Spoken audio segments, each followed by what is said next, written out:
विशाल चौरसिया आज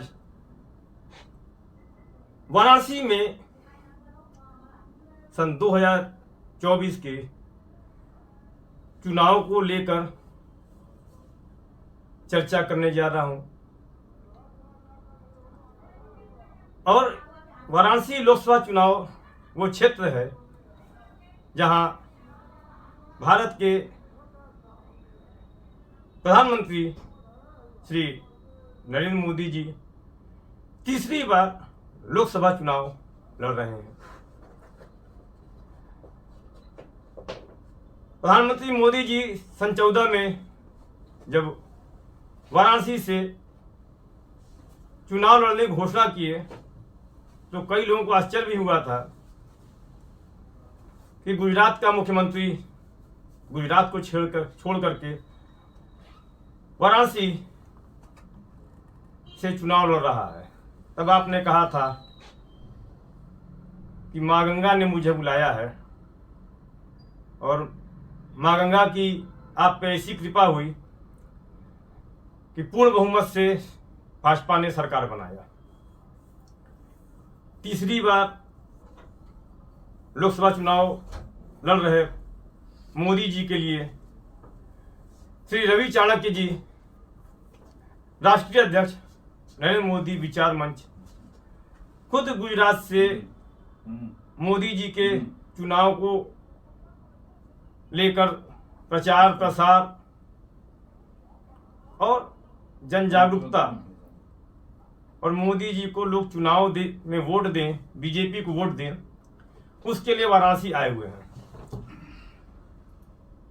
तो रवि चाणक्य जी से आज मुलाकात में पूछते हैं कि आप वाराणसी में क्यों आए और किस ढंग से संचालन करेंगे या प्रचार करेंगे।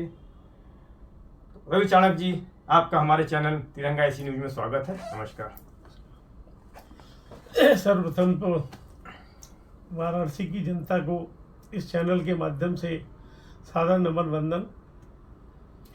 और आप जानते हैं कि अपना वाराणसी के अंदर में आना पहली बार नहीं हुआ है।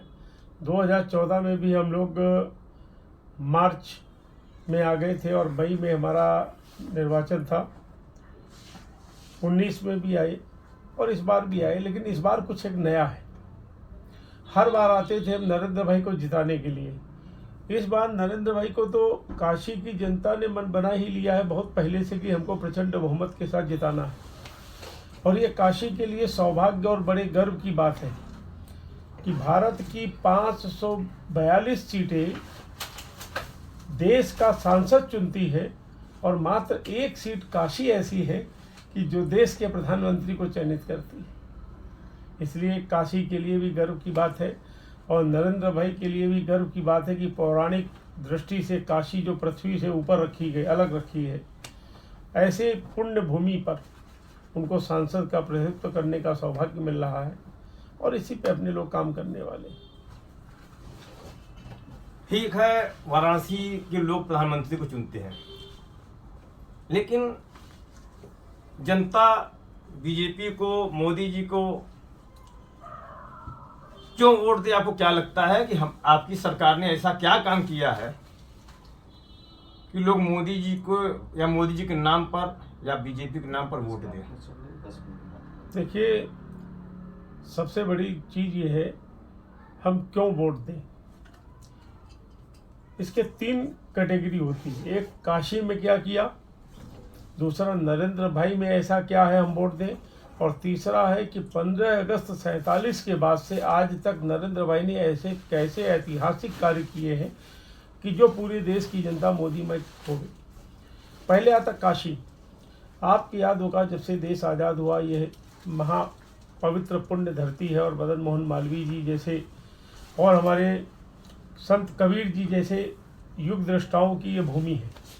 लेकिन आपने देखा होगा कि जब हम काशी में आते थे, एयरपोर्ट उतरते थे या कैंट में उतरते थे, तो रिक्शे लगे रहते थे और परिणाम ये निकलता था कि एक गंतव्य से अपने लक्ष्य तक पहुंचने के लिए हम घंटों जाम का सामना करना पड़ता था। इंफ्रास्ट्रक्चर भी नहीं था, फैसिलिटीज़ भी नहीं थी और लॉ एंड ऑर्डर तो आप जानते हैं कि क्या लॉ एंड ऑर्डर था, हमारे विदेशी लोग आते थे उनके साथ क्या होता था, ये तो अलग की बात हो गई। लेकिन 26 मई 2014 को जैसे नरेंद्र भाई ने प्रधानमंत्री की शपथ ली, आप एयरपोर्ट से जब बनारस आते हैं या काशी के अंदर में आते हैं तो जो बदलाव हुआ है ये अपने आप में एक अद्भुत है। चाहे काशी के रेलवे स्टेशन हो, चाहे बनारस का रेलवे स्टेशन हो, चाहे जन का कैंट का हो, और चाहे पूरे बाबतपुर का एरिया हो, चाहे बनारस का सीवर का एरिया हो, जो भी था, कम से कम कई हजार करोड़ की परियोजनाएं भारत की जो महत्वपूर्ण थी वो बनारस में लागू हुई। ये बनारस के विकास का क्या आज बनारस के अंदर में दुनिया का कोई भी व्यक्ति आता है उसको लगता कि विश्व स्तरीय हम शहर में आ गए।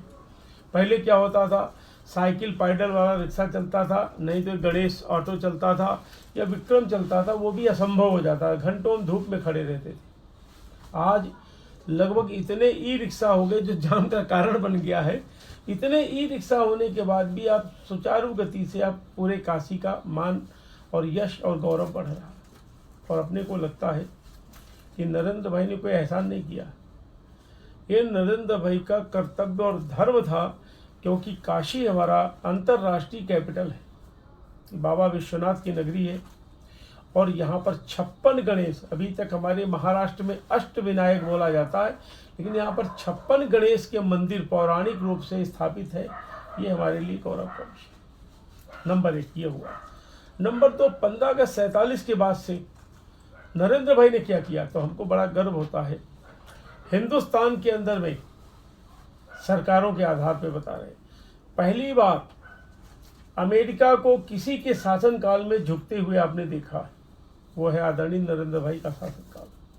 और पहली बार आपने देखा होगा चाइना डोलकाम में पीछे हटा है किसी के शासनकाल में, वो है आदरणीय नरेंद्र भाई का काल। और पहली बार आपको याद होगा कि पाकिस्तान को थर थर कांपते हुए देखा है किसी ने, तो किसी के भी शासनकाल में 47 के बाद तक नरेंद्र भाई के शासनकाल में। याद होगा आपको 26/11 और सारे हमारे होटल ताज ओबराय पे जब हमले हुए थे तो तमाम मीडिया के बंधुओं ने प्रश्न पूछा था, तो उन्होंने कहा था हम इसको अंतर्राष्ट्रीय स्तर पर उठाएंगे और पाकिस्तान में उन आतंकवादियों को आतंकवादी घोषित करके हम इंडिया लाएंगे। याद है आपको? लेकिन क्या हुआ? कुछ नहीं हुआ। हमारे यहाँ पर हमले हमारी सेना के जवानों पे हुए। तमाम लोगों ने पूछा कि साहब 56 इंच का सीना क्या है, और पहली बार हमने दिखाया फर्स्ट सर्जिकल स्ट्राइक जब हमने म्यांमार में की, एक भी आतंकवादी जिंदा नहीं बचा, और दुनिया के अंदर में तीसरे देश के रूप में भारत शामिल हो गया जो दुश्मन को उसकी धरती पर मारने की ताकत रखने लगा। दूसरी बार हमने, आपको याद होगा ऑपरेशन उड़ी। तीसरी बार अपना पुलवामा जो अटैक हुआ हमारे सीआरपीएफ के जवानों पे, उसका बदला हमने एयर स्ट्राइक से लिया। कहने का तात्पर्य ये है, वीर भोग्य वसुंधरा, जब आपके अंदर में सामर्थ्य होगा, आपके अंदर में ताकत होगी तो दुनिया झुकेगी, बस झुकाने वाला चाहिए। आज नरेंद्र भाई ने 15 अगस्त 47 के बाद दुनिया के अंदर में पहली बार भारत को ऐसे स्थान पे लाके खड़ा किया है कि विदेशों के अंदर में आप जब जाएंगे तो कहते हो वो मोदी वाला इंडिया। ये है मोदी के सपनों का भारत। मोदी को क्यों लोग वोट दें?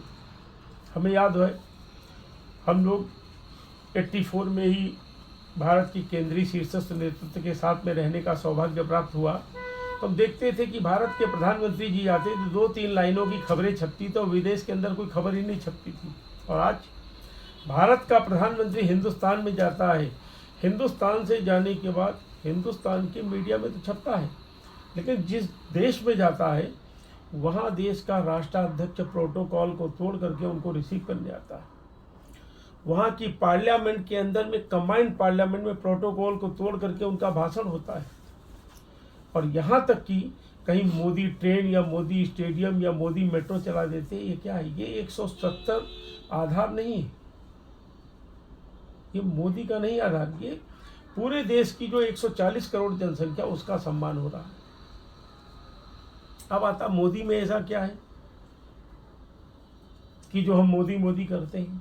भाई 47 के बाद बड़े बड़े महापुरुष पैदा हुए ना हमारे राजनीति में, चाहे अटल बिहारी वाजपेयी जी को ले लो, चाहे अडवाणी जी को ले लो, चाहे हमारे यहाँ इंदिरा गांधी जी हो, चाहे लाल बहादुर शास्त्री जी हो, बड़े बड़े महापुरुष पैदा हुए जिनका जीवन शायद हम लोग उनके जीवन के 2% भी नहीं, लेकिन है। 15 अगस्त 47 के बाद पहला ऐसा देश का प्रधानमंत्री है जो जालीदार टोपी पहन करके लोगों को टोपी नहीं पहनाता है। 47 के बाद पहला ऐसा प्रधानमंत्री जिसने 12 साल 8 महीने गुजरात के मुख्यमंत्री रहा। 26 मई 2014 से आज तक प्रधानमंत्री एक दिन भी छुट्टी नहीं ली। 47 के बाद पहला ऐसा प्रधानमंत्री है जो अपनी वृद्ध माता के साथ दीपावली मनाने नहीं गया, जो कि भारत माता की रखवाली करने वाले भारत के सेना के जवानों के साथ बॉर्डर पे दीपावली मना रहा। 47 के बाद पहला ऐसा प्रधानमंत्री है जिसके परिवार के अंदर में कोई प्रोटोकॉल ही नहीं, सब कोई स्लीपर से चलता, कोई ट्रेन से चलता, कोई ऐसे आता है। और प्रोटोकॉल है तो श्री नरेंद्र दामोदर दास मोदी सिंगल एक व्यक्ति का नाम का है। और 47 के बाद पहला ऐसा प्रधानमंत्री है, हमें तो बड़ा गर्व होता है कि यहाँ सामान्य लोगों के ब्लॉक प्रमुख या धारा सभ्य जिसे विधायक बोलते हैं, लोगों का स्वर्गवास होता है, उनके परिवार में हजार 2-2 हजार की भीड़ होती है। और दुनिया ने देखा पहली बार विश्व के सबसे लोकप्रिय नेता, शक्तिशाली नेता, परम आदरणीय नरेंद्र भाई की माता का स्वर्गवास होता है। और मात्र 19 से 20 लोग इकट्ठे होकर के उनका अंतिम संस्कार होता है। और जब लोगों की आंखें खुलती हैं तो नरेंद्र भाई दिल्ली में होते हैं, इधर पुत्र का फर्ज निभाने के लिए हीराबा के अंतिम संस्कार में रहे, और उधर भारत माता का फर्ज निभाने के लिए दिल्ली के अंदर में उन्होंने हरी झंडी दिखाई। आपने इतना बताया, लेकिन एक चीज़ आपने जब पाकिस्तान का नाम लिया, तो जब मोदी जी मन की बात किए थे तो मुझे लगता है जो पहला उनका मन की बात का कार्यक्रम हुआ था तो बड़ा साधारण तरीके से उन्होंने रोजगार को लेकर के कहा था। उसमें आपने खादी का नाम लिया था कि कम से कम लोग एक रुमाल तो रखें, किसी गरीब के घर का चूल्हा जलेगा। उस समय मुझे भी लगा था कि हमारे देश का जो प्रधानमंत्री है मैनेजमेंट गुरु है, और शायद आपको और देशवासियों को सुन के बड़ा आश्चर्य होगा कि मुझे लगा कि मैनेजमेंट गुरु के अगर हाथ में है तो हमको ज़्यादा सुनने की ज़रूरत नहीं है, काम दिखाएगा। और सही बताऊं तो मैंने आज तक उसका मन की बात नहीं सुनी।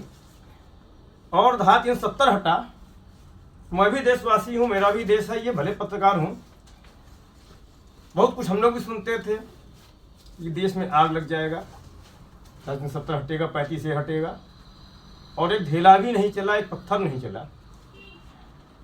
तो नरेंद्र भाई मोदी जी प्रधानमंत्री हैं, कहते हैं छोटी छोटी बातों समझाते हुए उन्होंने देहरादून में उद्योगपतियों को सबसे कहा कि भाई आप लोग अपने यहाँ के ये इवेंट विदेशों में जाकर करते हैं, भारत में करिए, रोजगार के अवसर यहाँ के लोगों को मिले। इसी तरह एक छोटा सवाल ये भी है कि भारत में चाइना मंझा बैन है, उसके बावजूद हर जगह बिक रहा है। देखने में छोटी सी बात है, एक सीमा हैदर सीमा पार करके भारत में चली आती है, क्या पता हो किसी के एजेंट हो, तो ये कैसे माना जाए कि हमारा देश सुरक्षित हाथों में है, क्योंकि उस पर कोई कार्रवाई भी नहीं हुई कि किसकी वजह से, किसकी लापरवाही से सीमा हैदर जैसी महिला, ठीक है हो सकता है किसी के प्रेम में वो कहा भी नहीं जा सकता कि सच है कि गलत है, क्योंकि अंतर्राष्ट्रीय स्तर पर बहुत से तरीकों से महिलाओं को उपयोग किए गए हैं किसी देश के बारे में कुछ जानकारी करने के लिए, वहाँ घूमने के लिए। भरोसा तो नहीं किया जा सकता। बिल्कुल। तो कैसे माना जाए, देशवासी कैसे माने कि हमारे देश की सीमा सुरक्षित है?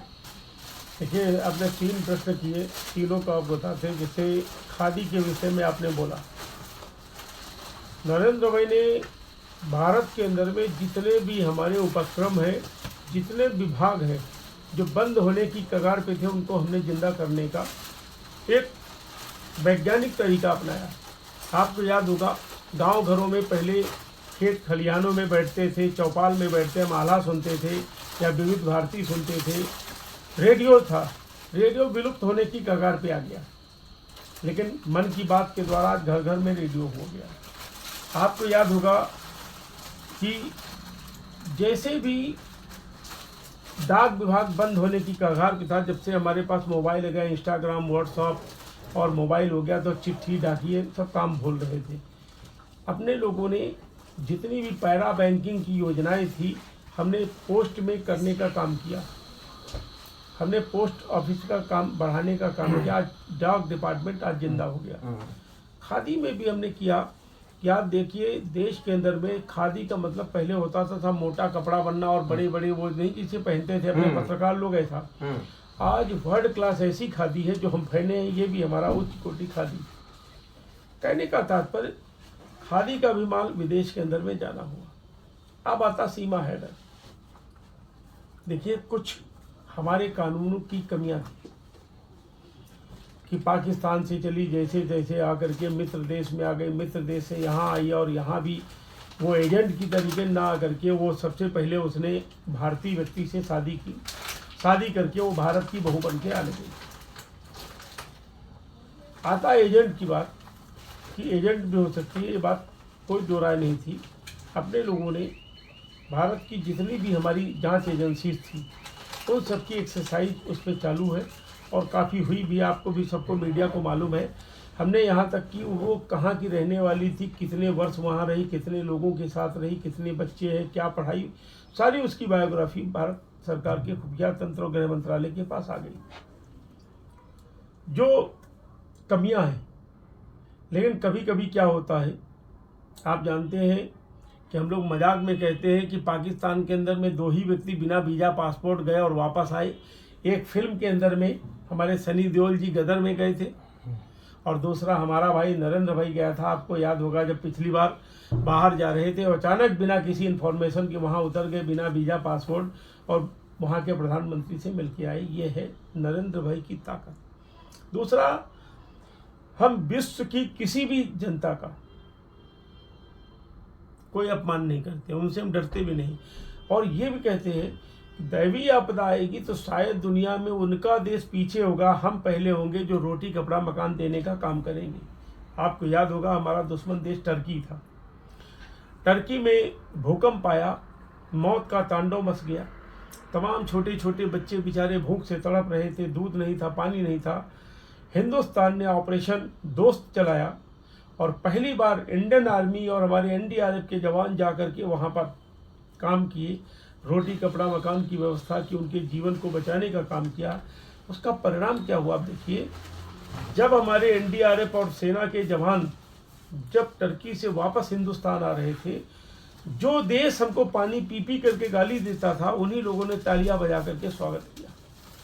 ये है मोदी के सपनों का सृष्टि और भारत।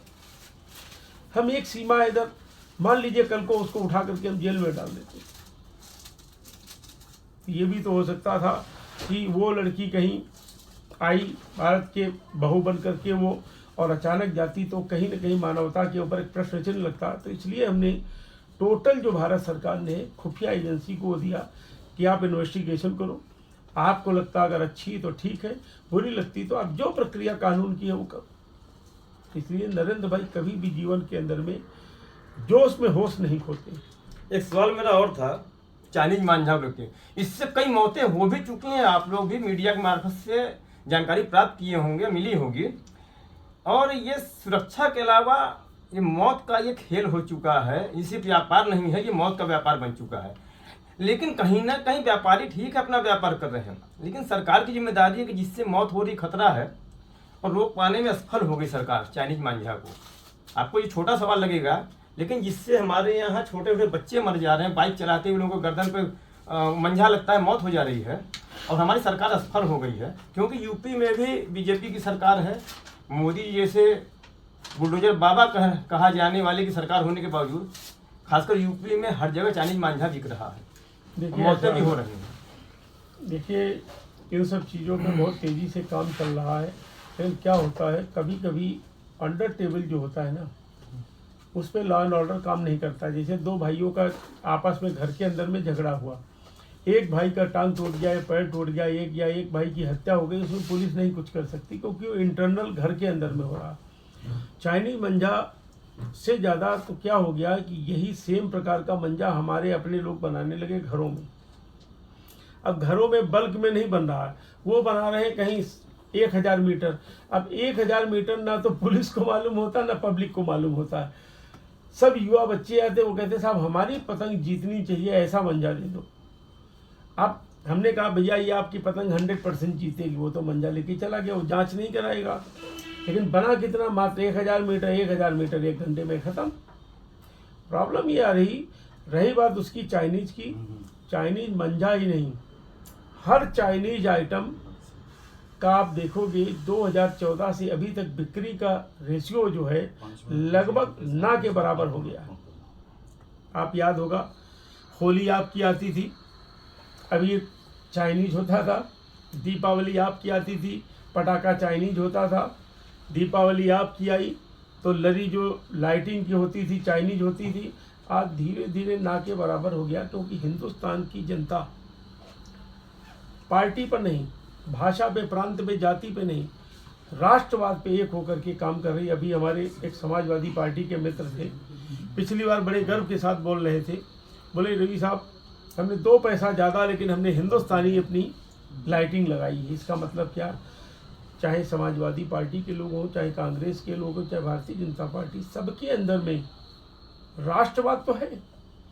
वो अलग बात है कि बोल नहीं सकते। अभी एक घटना घटी एक जगह की, एक बोर्ड दे करके निकला, बोला साहब किसको बोले, हमने तो राष्ट्रवादी को वोट दिया। एक वहाँ पे गठबंधन के, इंडी गठबंधन का खड़ा था, उसने कहा नहीं साहब पुलिस बुलाते। बोले क्यों? बोले साहब आपने बीजेपी प्रचार कर दिया। बोले क्या किया? तमाम लोग पूछ रहे, बोले नहीं उन्होंने कहा राष्ट्रवादियों को वोट दिया।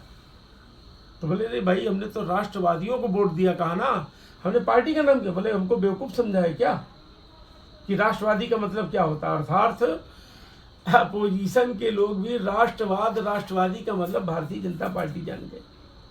लेकिन हम देश की हर पॉलिटिकल पार्टी के वरिष्ठ लोगों का सम्मान करते हैं, हर पॉलिटिकल पार्टी के कार्यकर्ताओं का सम्मान करते हैं। सबके अंदर में अंतःकरण में हिंदुस्तान है। वो अलग बात है कि वोट की राजनीति के लिए ऊपर से हम चांद और तारा और हरा झंडा ओढ़ लेते हैं, लेकिन अंदर से हिंदुस्तान है। फिर भी अपना मानना है कि चाइनीज मंजा ही नहीं बल्कि सारी विदेशी वस्तुओं को एक लिमिट पर, जो टेक्नोलॉजी हमारे हिंदुस्तान में नहीं उसको आप खरीदो। जो है तो भारत से लोगे तो इससे ये होगा, कोई भी भाषा, प्रांत, जाति, धर्म का व्यक्ति होगा लेकिन अपने हिंदुस्तान का है तो वो ताकतवर होगा, तो हिंदुस्तान ताकतवर होगा। और मोदी जी का मानना है कि हमारे देश की जनसंख्या 140 करोड़ है। 140 करोड़ जनसंख्या डेली अगर एक कदम अच्छा कार्य करती तो हमारा देश 140 करोड़ कदम अच्छाई की ओर बढ़ेगा। और फिर हिंदुस्तान तो ये वही है ना, आपको याद होगा जहाँ इशरत जहाँ को बेटी माना गया, दाऊद को भाई माना गया, कन्हैया को बेटा माना गया। आप देखिए ना ये वही। और आज देश के अंदर में परिवर्तन, आज कानून का राज। किसी भी राज्य में निकल जाओ, चाहे हमारे विरोधी राज्यों में भी निकल जाओ, कोई भी मुख्यमंत्री, लेकिन वो डरता है, वो जानता है कि ये देश अब कानून का पालन और कानून का डर सिखा रहा है। चाहे रवि चाणक्य हो, उनको भी कानून से डरना पड़ेगा, और चाहे भारतीय जनता पार्टी का शीर्ष नेता हो, उसको भी कानून से डरना पड़ेगा। ये कानून का भय हर व्यक्ति में होना चाहिए, क्योंकि कानून का भय नहीं होगा तो हम सब निरंकुश हो जाएंगे।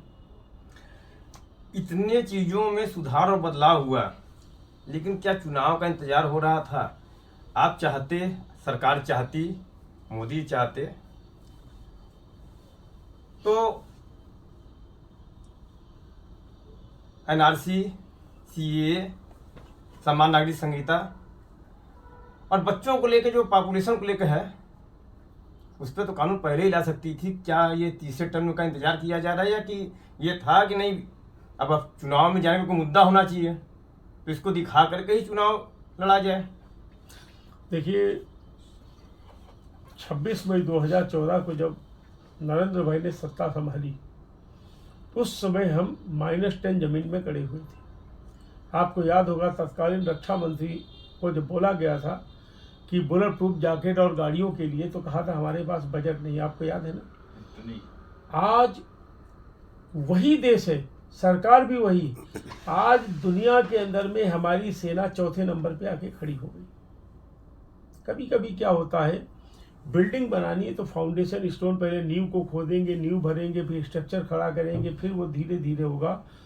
हमारे पास में इतने गड्ढे थे, उनको भरने के लिए समय चाहिए था। जैसे मान लीजिए हमारी 20-22 साल की बहन विडो हो गई, अचानक वो एक बार बच्चों को पब्लिक स्कूल में वापस करके प्राइमरी में पढ़ा सकते, लेकिन भूख से तड़पेंगे तब उसको घर से बाहर निकलना पड़ेगा। घर से बाहर निकलने पे उसको रोजगार नहीं मिला, धक्के खाने पड़ेंगे। ऐसे उसका फ्यूचर कैसे सेव किया जाए? सबसे पहले नरेंद्र भाई ने जनधन योजना और लघु बीमा योजना चालू की बहनों की सुरक्षा के लिए। फिर बेटी बचाओ बेटी पढ़ाओ, फिर स्वच्छता का, क्योंकि आपको मालूम है कि 50% बीमारियां हमारी गंदगी से हो रही थी। धीरे धीरे करते ये सब। फिर एक बहुत बड़ा कलंक था हमारे ऊपर, हमारी मुस्लिम बहनों को हलाला से गुजरना पड़ता था। आप कल्पना करो, एक स्वाभिमानी बहन भूल से तलाक हो गया, फिर दोबारा अगर उसी पति के पास आना है तो उसको किसी गैर मर्द के साथ इच्छा न होते हुए हलाला। तो ये सब जितनी भी कुरीतियाँ थी, कलंक थे हमारे समाज पे, उनको ख़त्म किया। फिर आपको याद होगा, हमने मेडिकल कॉलेज की श्रृंखला बहुत बढ़ाई, एम्स हमने जो लंबे बढ़ा दिए, IITs बढ़ गई, उसके बाद में IIM बढ़ गए, तमाम इंफ्रास्ट्रक्चर हो गया। जो रोड का जाल था वो पूरे देश में बिस्ता चला गया। बिजली हमने डबल कर दी, LED लगा करके हमने पूरे देश के अंदर में बिजली को, इंडस्ट्रीज़ को डेवलप किया। कहने का तात्पर्य था, हमने एक चीज़ देखी, कहते ना, भूखे भजन न होय गोपाला, यह ले अपनी कंठी माला। हमने शिक्षा के क्षेत्र में, चिकित्सा के क्षेत्र में, सुरक्षा के क्षेत्र में काम किया। अब आ रहा था कोरोना काल में, जो लोग श्रमिक हमारे बाहर थे वो सब घर भाग आए, खाने के लिए त्रासदी मच गई। तो अपने लोगों ने निःशुल्क इन लोगों को भोजन के लिए अन्न वितरण का कार्यक्रम किया, अर्थात पेट भर गया। शिक्षा, चिकित्सा, सुरक्षा और भोजन, और प्रधानमंत्री आवास उज्ज्वला। उसके बाद हमने प्रभु श्री राम का मंदिर दे दिया कि भाई अब पेट भी भर गया, प्रभु का नाम लो। अब आते हैं जनसंख्या नियंत्रण का, समान नागरिक संहिता का, ये सब ये अब हो जाएगी। ये तीसरा अवसर नहीं था, लेकिन क्या होता है, साल में 365 ही दिन होते हैं। एक बिल को लाने के बाद जनता के मूड को देखना पड़ता है, इम्प्लीमेंटेशन करना पड़ता है। आपको याद होगा किसान बिल आया था, कितना लाभदायक बिल था, लेकिन चूंकि किसानों ने उसका विरोध किया, बहुत किसान तो 90% जानते ही नहीं थे किसान बिल है क्या। नरेंद्र भाई ने उनका सम्मान करते हुए गुरु साहब के पर्व के दिन उनका बिल वापस कर लिया। ऐसे ही CA आपको याद होगा, और अब देश जलने लगा, लेकिन है किसके लिए? कहने का तात्पर्य, सारे जो जनता के हित में है, राष्ट्र के हित में है, वो सारे बिल धीरे धीरे आ रहे हैं। लेकिन जनता को विश्वास में लेकर के बिल आते हैं तो अच्छा लगता है, और अपने लोग जनता को विश्वास में लेकर के ही करते हैं। क्योंकि नरेंद्र भाई का मानना है, भाषा, प्रांत, जाति, धर्म से ऊपर होकर के काम करें। कहते ना कि भूल कर मुख में जाति पंथ की न बात हो, भाषा प्रांत के लिए कभी न रक्तपात हो। अपने लोग भाषा, प्रांत, जाति से उठ कर के नरेंद्र भाई के स्वप्न का भारत, जो परम वैभव भारत है, उसका निर्माण करना। एक तरफ सरकार इतना काम कर रही है, दूसरी तरफ इस चुनाव में माननीय प्रधानमंत्री जी और गृह मंत्री अमित शाह ने मंचों से कहा है कि तीसरा टर्म मेरा आने दीजिए तो 6 महीने पीओके हमारे भारत का हिस्सा होगा। उसके साथ ही हमारे देश में बेरोजगारी की बात हो रही है, किसानों के आय की बात भी हो रही है। इन दोनों को कैसे आप देखते हैं? क्योंकि सब पत्रकारों पर भी सवाल उठने लगे हैं कि आप लोग बेरोजगारी पे सवाल नहीं उठा रहे हैं।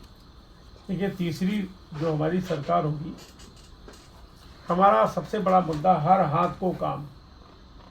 और आप जानते भी है, जब से सृष्टि का निर्माण हुआ, चाहे हमारे वेदों में, पुराणों में, सारे धार्मिक ग्रंथों में लिखा है कि राजा के कर्मचारी तो मात्र कुछ लोग होते, थोड़े से, बाकी जो पूरा सिस्टम चलता है वो व्यापार से चलता है।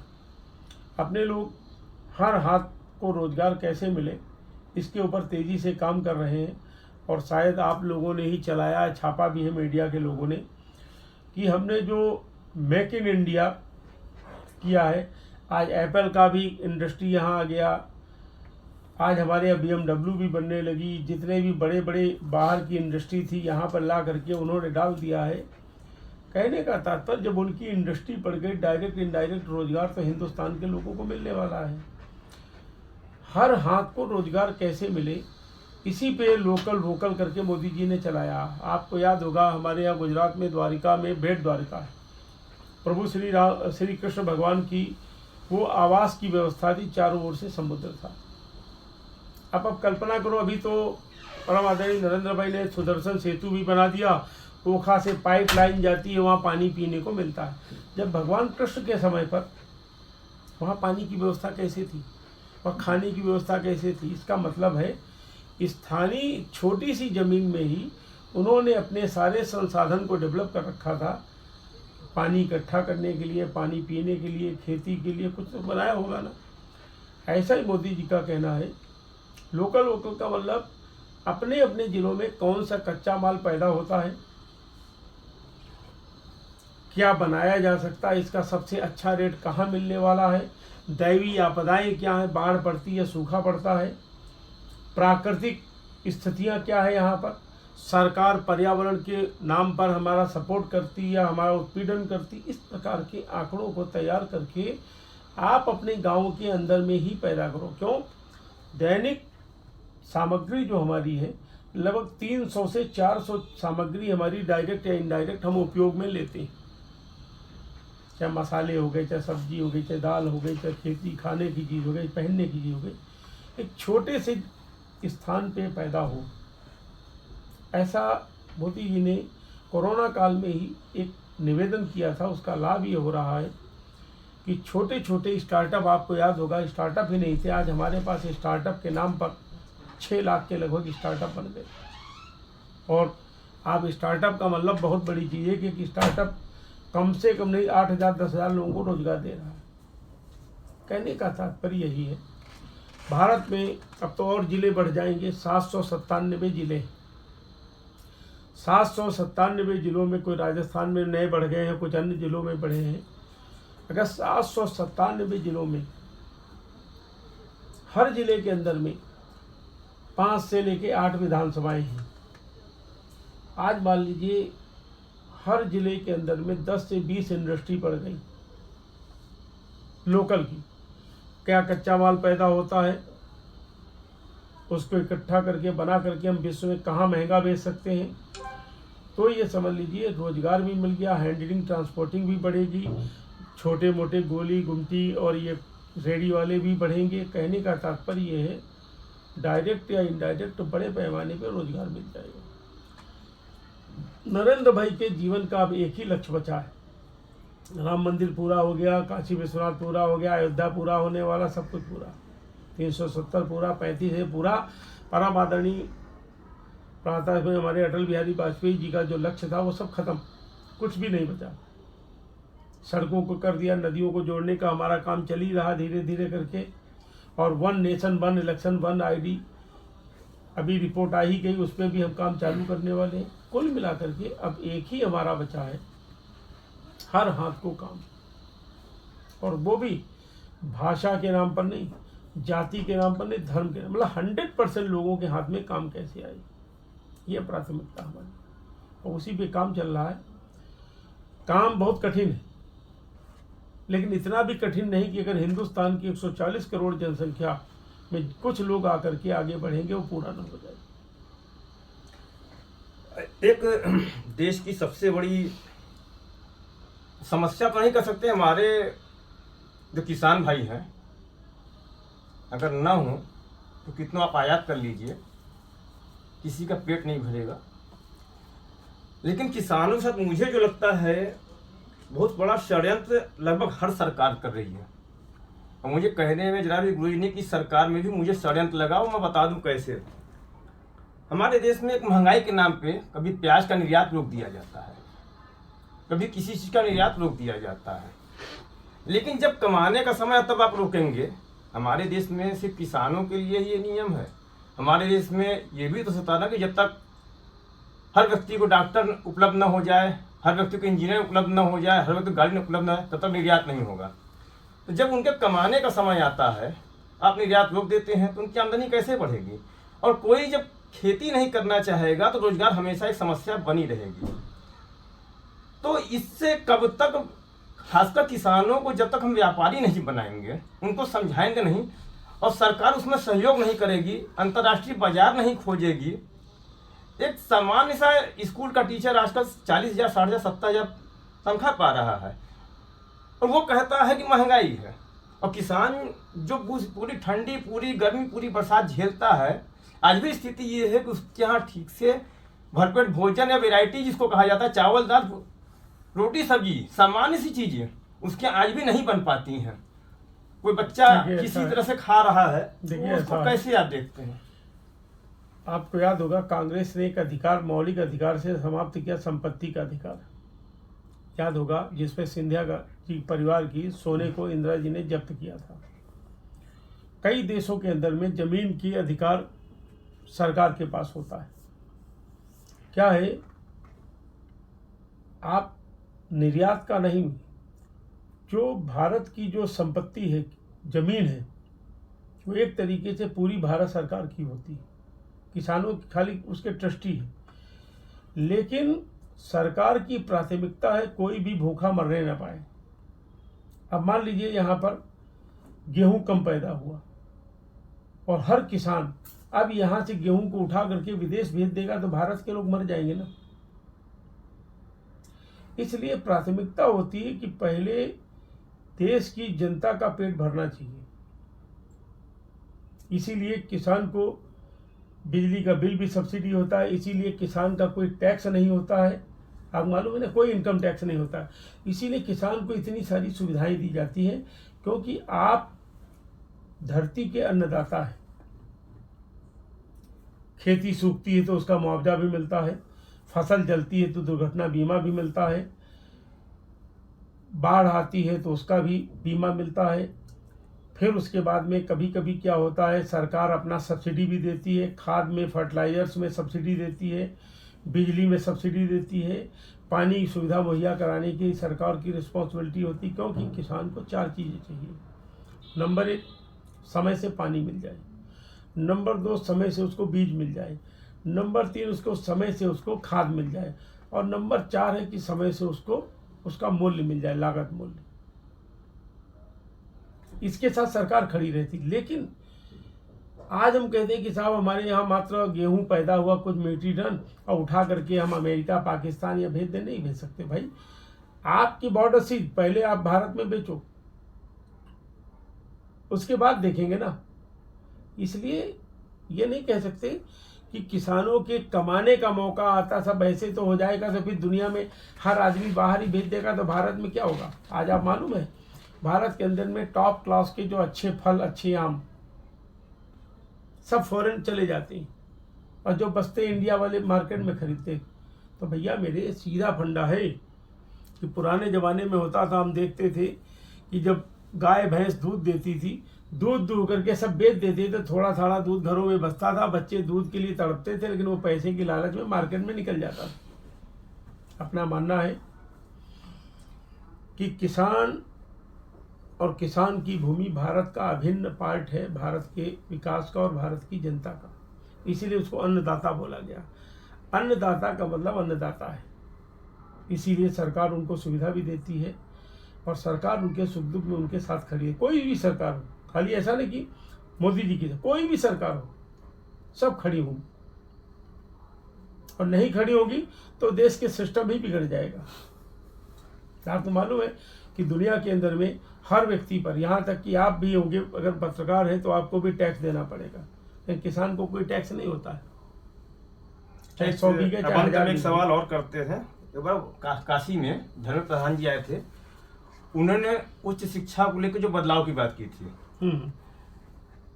जो उन्होंने जो बदलाव किया देखने में अच्छी चीज है, लेकिन आपकी सरकार इसको जन जन तक अपनी योजनाओं कुछ चीजों में समझाने में असफल हो जा रही है।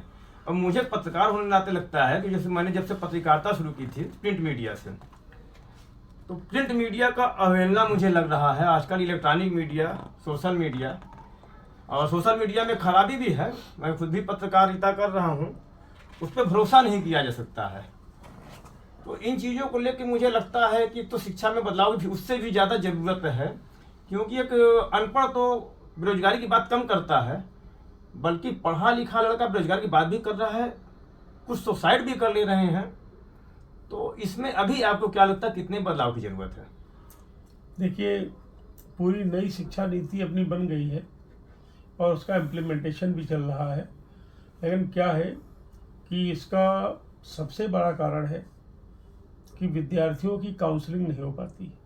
आज हमारे आदरणीय भारत के यशस्वी प्रधानमंत्री नरेंद्र भाई जो मन की बात करते हैं और या परीक्षा के समय मोटिवेट करते हैं बच्चों को, इसीलिए करते हैं। आपने देखा भी होगा कि जब से उन्होंने मन की बात और परीक्षा के समय उनको मोटिवेट करने के लिए वो बोलते हैं, उसके बाद से अब तक आत्महत्याओं का दौर एकदम जीरो धीरे धीरे कम होता चला गया। क्यों?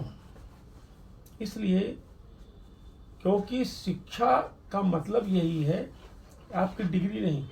शिक्षा का मतलब है आपके अंदर में आपके योग्यताओं को उभार आ जाए और योग्यताओं में आप निपुण हो जाए। आज विडंबना हमारी ये है, गवर्नमेंट में नौकरी करता है, एमपी है, एमएलए है, उसका बच्चा तो पब्लिक स्कूल में पढ़ता है और जैसे 12वीं पास करता है तो कहता है साहब गवर्नमेंट के स्कूल में एडमिशन हो जाए तो अच्छा है, आईआईटी में, आईआईएम में, एम्स में। ये जो हमारी मानसिकता है, और हम तो बार बार बोलते हैं कि जिस दिन आईएएस आईपीएस का बेटा, जिस दिन मिनिस्टर, विधायक, सांसद का बेटा प्राइमरी स्कूल में पढ़ने लगेगा, ऑटोमेटिक प्राइमरी स्कूल की भी शिक्षा बहुत अच्छी हो जाएगी। जब प्राइमरी स्कूल की हो जाएगी तो उच्च, तो फिर अपने आप अच्छी हो जाएगी। आज हमारे देश की विडंबना में यही है कि अभी क्या हो रहा है, जितने हाई प्रोफाइल लोग होते हैं वो सबसे पहले पब्लिक स्कूल में बच्चे को पढ़ाना चाहते हैं। उसके बाद वही हाई प्रोफाइल लोग साम दाम दंड भेद कोचिंग लगा के, कोटा भेज करके, जैसे भी वो आईआईएम, आईआईटी, एम्स में बच्चे को सिलेक्शन के लिए मन्नत मांगते हैं, माला और पूजा करते हैं। तो उच्च शिक्षा का मतलब क्या? उच्च शिक्षा तो यही है कि जब निम्न शिक्षा आपकी, फाउंडेशन की एजुकेशन आपकी टेक्निकल अच्छी नहीं हो पाई, तब हायर एजुकेशन क्या? तो इसलिए शिक्षा नीति में नीचे की शिक्षा से लेकर ऊपर की शिक्षा तक मूलभूत परिवर्तन किया गया है और वैज्ञानिक परिवर्तन है। आने वाले साल में थोड़ा असमंजस रहेगा, 2-4 साल, 5 साल बाद बहुत अच्छी गति आने वाली है। एक सवाल और भी है, और खासकर काशी से भी जुड़ा है और देश से भी। विपक्षी दल आरोप लगा रहे हैं कि जब चुनाव आता है तो उनको मंदिर याद आते हैं, धर्म याद आता है, खासकर बीजेपी के लिए ही। और उनका ये कहना है कि धर्म को राजनीति से अलग करके चुनाव लड़ना चाहिए। आपको क्या लगता है, विपक्षी दलों की हताशा है, निराशा है, या ये सच्चाई है? क्योंकि आपका नारा भी है, खासकर पूरी बीजेपी का, एनडीए का एक नारा है, अब की बार 400 पार। देखिए, आपको ध्यान होगा 2014 में जब हमने चुनाव लड़ा था, ना राम मंदिर पे लड़ा था, ना 370 पे लड़ा, ना 35A पे लड़ा। ये सिर्फ हमारे घोषणा पत्र में थे, लेकिन लड़ा था क्या? मुद्दा था हमारा ना प्रांतवाद, ना जातिवाद, अब चलेगा सिर्फ विकासवाद। और हमने पूरे देश के अंदर में विकास के नाम पर काम किया। 2019 आया, तभी उस समय चर्चा होने लगी कि साहब अगर काम के आधार पे वोट मिलता तो पता हमने आदरणीय अटल बिहारी वाजपेयी ने बहुत काम किया था, तो वो सरकार बन जाती। अब बीजेपी कभी जीवन में रिपीट नहीं करती तो कहीं खतरा ना हो।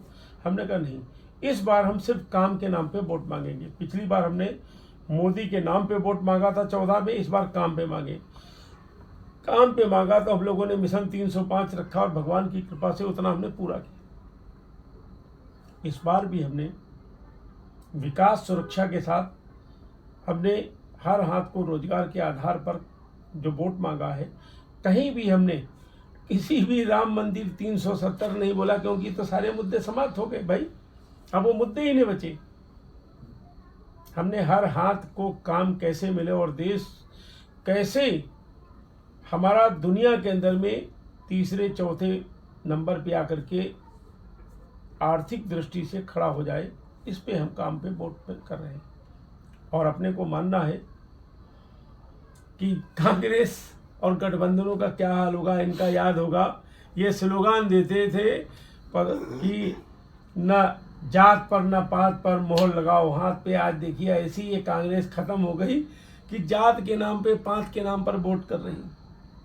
लेकिन अपने लोगों ने सीधा है, जन्म हमारा जरूर सनातन परंपराओं पे है और बड़ा गर्व होता है हमको कि हम भारतीय हैं और भारत में भी विश्व की श्रेष्ठ परंपरा सनातन परंपरा के हम वाहक हैं।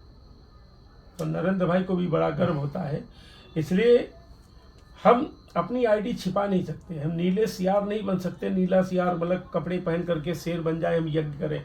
हम तो खुल के बोलते हैं, हम सनातन परंपराओं के वाहक हैं और सनातन परंपराओं का हम सम्मान करते हैं। और भारत के अंदर में सनातन परंपराओं के आधार पे हम राम राज्य की स्थापना चाहते हैं। इसलिए हम भाषा, प्रांत, जाति, धर्म पे कभी वोट ही नहीं मांगा। हमने तो विकास और सुरक्षा के नाम पे मांगा, डिफेंस एंड डेवलपमेंट। और दुनिया देख रही कि हमने विकास के नाम पर हमने क्या किया, सुरक्षा के नाम पे क्या किया। अब आपका काशी में आए, आप लोग क्या उम्मीद करते हैं कि इस बार हमारे प्रधानमंत्री जी वाराणसी से कितने वोटों से आप लोग चुनाव जिताने का प्रयास कर रहे हैं? देखिए, काशी की जनता तो देवतुल्य जनता है और कहते हैं हमारे यहाँ सूरत का जमन और काशी का मरण दुनिया में अद्भुत है। सूरत के अंदर में भोजन बहुत अच्छा होता है और काशी के अंदर में स्वर्ग का मार्ग खुल जाता है। तो यहाँ की देवतुल्य जनता से कोई बहुत ज़्यादा हम आग्रह नहीं करना चाहेंगे, लेकिन बस इतना निवेदन करना चाहते हैं कि दुनिया के अंदर में सारे लोग मेंबर ऑफ पार्लियामेंट लड़ा रहे हैं, आप प्रधानमंत्री लड़ा रहे हैं। इसलिए प्रचंड बहुमत के साथ आप सब मतदान करें और जितना मतदान होगा उतना बड़ा मार्जिन होने वाला है।